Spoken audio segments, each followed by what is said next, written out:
Assalamualaikum warahmatullahi wabarakatuh. Salam guru hebat, salam guru penggerak. Perkenalkan, nama saya Misbah SPD dari SDN Pengembangan 8, calon guru penggerak Angkatan 9 Kota Banjarmasin. Hari ini saya akan melaksanakan wawancara dalam tugas demonstrasi kontekstual modul 3.1, yaitu pengambilan keputusan berbasis nilai-nilai kebajikan sebagai pemimpin. Dan hari ini saya bertugas di SDN Pengembangan 8 untuk mewawancarai kepala sekolah saya, yaitu Ibu Jainab SPD. Assalamualaikum warahmatullahi wabarakatuh, Ibu. Apa kabarnya, Ibu? Alhamdulillah.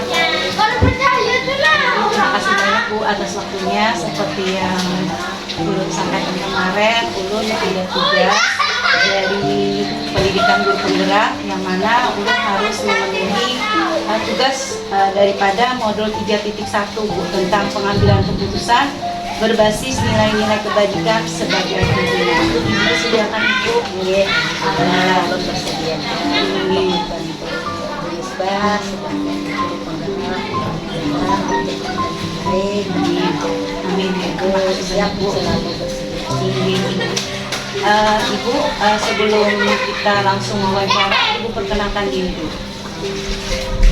Assalamualaikum warahmatullahi wabarakatuh. Ulun dari SPDI, kepala sekolah di Pengembangan. Itu saja perkenalan. Ya, terima kasih banyak, Ibu. Hari ini, Bu, saya ingin wawancara Ibu, yang mana Ulun kan kemarin itu mempelajari tentang modul 3.1 tentang pengambilan keputusan sebagai nilai-nilai kebajikan sebagai pimpinan. Nah, selama Ibu menjadi kepala sekolah, mungkin Ibu banyak mendapati kasus-kasus yang merupakan dilema etika dan etika moral. Ibu bisa menjelaskan, Ibu? Tentu saja selama saya menjabat sebagai kepala sekolah, tentu saja banyak kasus-kasus yang dialami. Di antaranya di sini adalah kasus sebagai seorang pemimpin di sebuah instansi pendidikan pasti akan menerangkan kasus yang akan kita hadapi, baik itu kasus yang keduanya benar tetapi saling bertentangan, yang dikenal sebagai dilema etika, ataupun kasus yang salah satunya benar dan yang lainnya salah. Kedua, kasus tersebut harus dapat diidentifikasi dengan benar agar tidak ada kesalahan dalam pengambilan keputusan. Cara saya untuk mengidentifikasi yang mana dari kedua kasus tersebut adalah dengan memahami masalah bersama kasus tersebut. Jadi yang pertama kita harus pahami dulu masing-masing kasus tersebut. Tentu saja untuk memahami kasus-kasus tersebut saya harus berkomunikasi. Jadi kita komunikasikan dan dari hal yang terlibat terhadap kasus tersebut. Setelah permasalahan kasus-kasus, setelah permasalahan sudah dipahami, maka saya perlu melakukan beberapa hal yang bisa mematahkan apakah kasus tersebut merupakan hubungan moral atau untuk itu perlu dilakukan dibuatkan daftar pertanyaan identifikasi kasus. Syarat sebuah kasus merupakan dilema etika jika terjadi masalah yang berbenturan tersebut tidak melanggar hukum dan serta norma-norma yang berlaku atau menimbulkan ketidakadilan sosial. Jika kasus yang diidentifikasi lolos dari syarat-syarat tersebut, maka dipastikan itu adalah kasus dilema etika, dan sebaiknya jika syarat-syarat di atas tidak terpenuhi, maka itu adalah kasus dilema. Jadi intinya terhadap kasus tersebut, yang pertama kita mengambil dan kasus tersebut, dan yang kedua yang terlibat dalam kasus ini. Jadi Ya, berarti Bu ya, Ibu sudah mengidentifikasi kasus itu berdasarkan dari kasusnya Ibu sendiri dan kemudian berkomunikasi ya Bu ya dengan sesama guru ini. Terus Bu, selama Ibu ini menjalankan pengambilan keputusan di sekolah, terutama untuk kasus-kasus di mana ada dua kepentingan Bu, yang sama-sama benar atau sama-sama yang mengandung nilai kebajikan. untuk kasus di etika, saya akan mempertimbangkan kedua hal yang sama-sama benar tersebut, kemudian membentukkan faktor apa atau pihak mana, apakah kepentingan perorangan atau kepentingan orang, dan mengandung nilai-nilai kebenaran atau kesetiaan, kemudian rasa adil atau belas kasihan, ataukah berdampak untuk saat ini atau seterusnya. Jadi kita perhatikan kasus tersebut apakah itu tentang kepentingan perorangan atau itu. Ya, Ibu yang mulai mengidentifikasi dulu kasus itu ya, apa benar ini dilema etika ya, dan itu apakah itu butuhkan moral. Kemudian Bu, langkah-langkah atau prosedur seperti apa yang biasanya Ibu lakukan selama ini?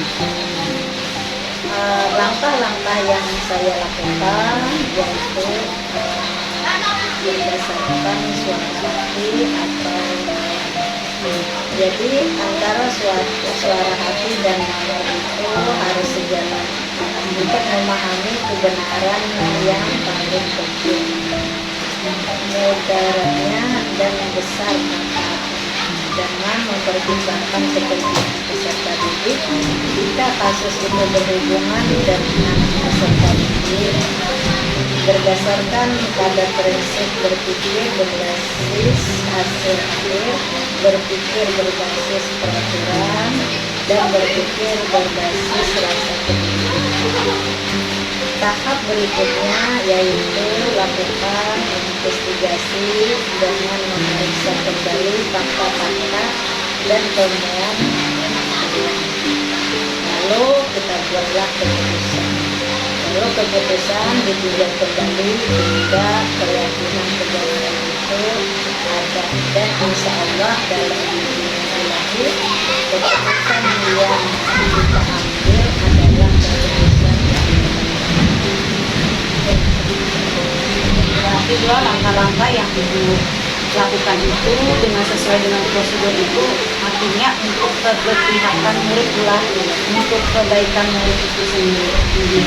Terus Bu, apa saja yang Ibu anggap efektif Bu dalam mengambil keputusan pada kasus dilema etika?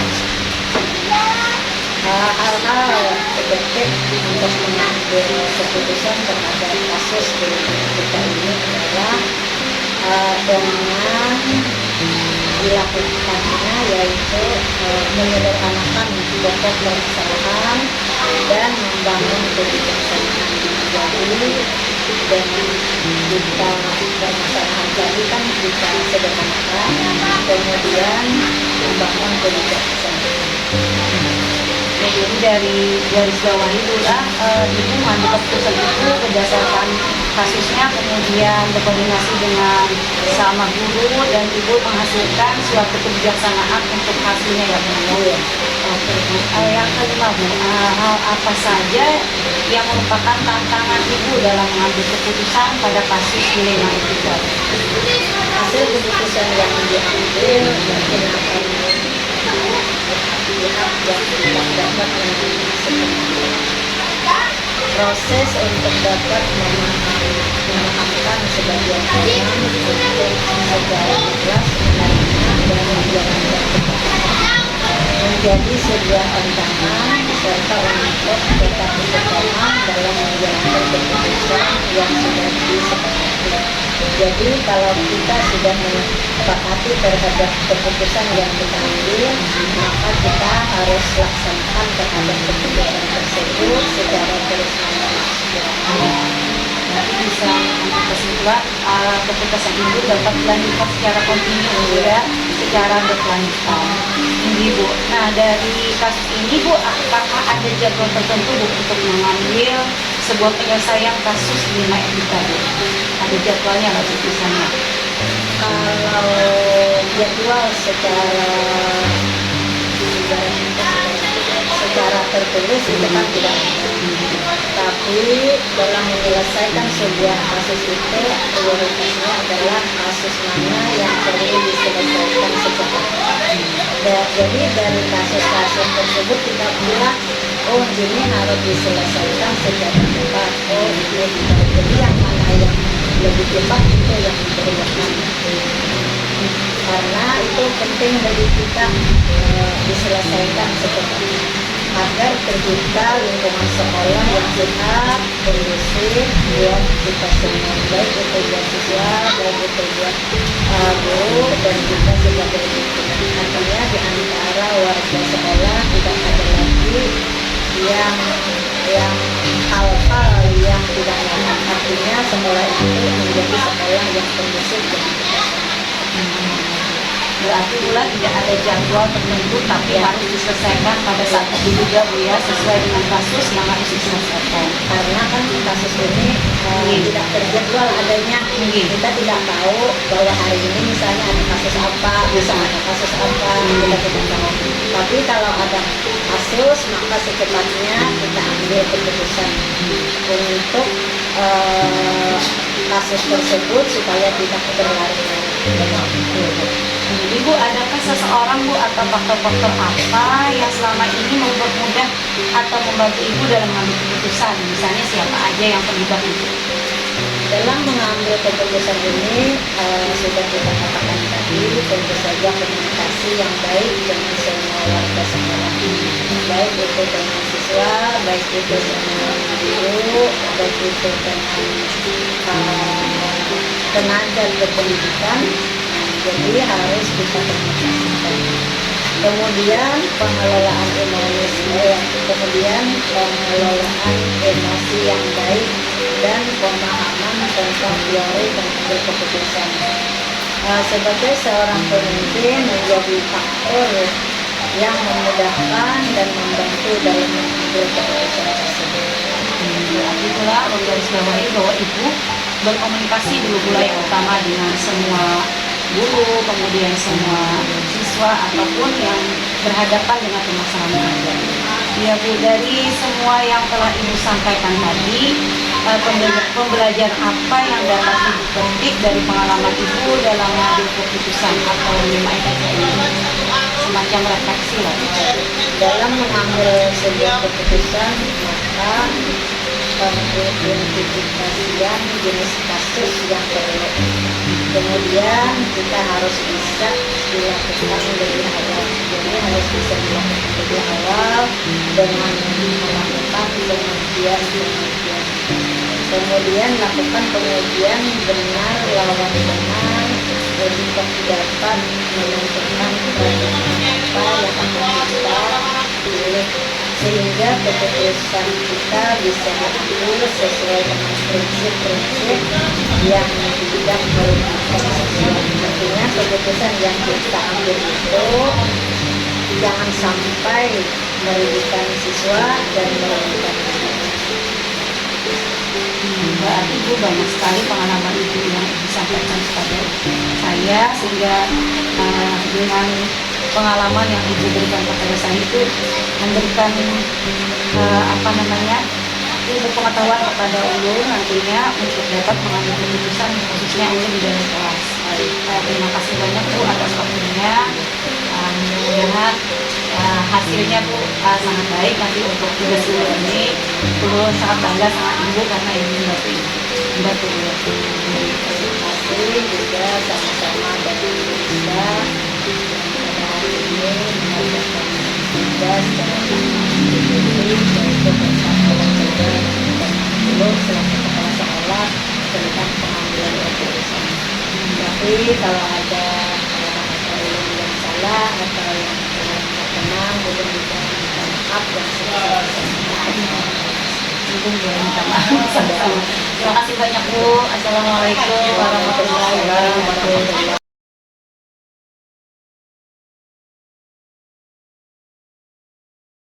Assalamualaikum warahmatullahi wabarakatuh.